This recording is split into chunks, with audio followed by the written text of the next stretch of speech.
राम रसायन तुम्हारे पासा सदा रहो रघुपति के दासा।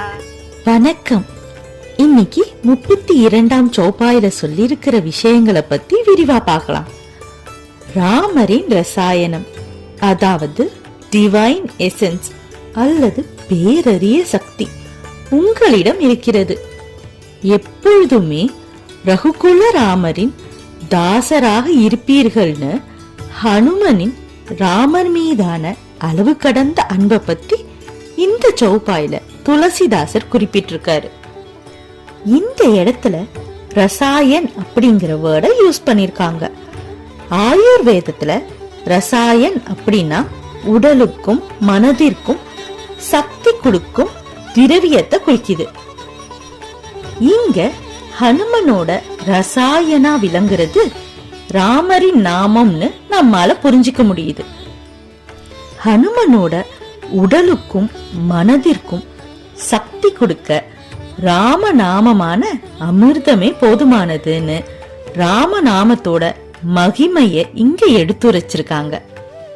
ராமர் பலத்தையோ சக்தியையோ இல்ல ராஜ்ய சுகங்களையோ தேடி செல்லல.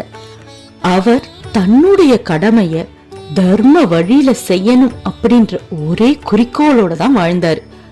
இந்த பாயிண்ட் தான் ஹனுமன் தன்னையே ராமரின் தாசரா சொல்லிக்க பெருமைப்பட வச்சுது. ஹனுமன் ராமர் மேல இருந்த அளவு கடந்த அன்பை பத்தி இன்னொரு ஸ்டோரி மூலமா பாப்போம். சீதா தேவி தன்னுடைய நெற்றியில செந்தூரத்தை வச்சிட்டு இருந்தாங்க. அத பார்த்த ஹனுமன் அதை எதற்காக செய்யறாங்கன்னு கேக்குறாங்க. அப்போ சீதா தேவி ராமர் மேல இருக்கிற அன்பினால மற்றும் ராமரின் நீண்ட ஆயுளுக்காக அப்படின்னு பதிலளிக்கிறாங்க. இத கேட்ட ஹனுமன் அப்போ தன்னுடைய ராமர் மீதான அன்பை வெளிப்படுத்த என்ன செய்யலாம்னு யோசிச்சு தன்னுடைய உடல் முழுவதும் செந்தூரத்தை பூசிக்கிட்டதா சொல்லுவாங்க. சிகப்பு அப்படின்ற நிறம் சுயநலம் அற்ற பக்தியின் வெளிப்பாடா நம் கல்ச்சர்ல பார்க்கப்படுது.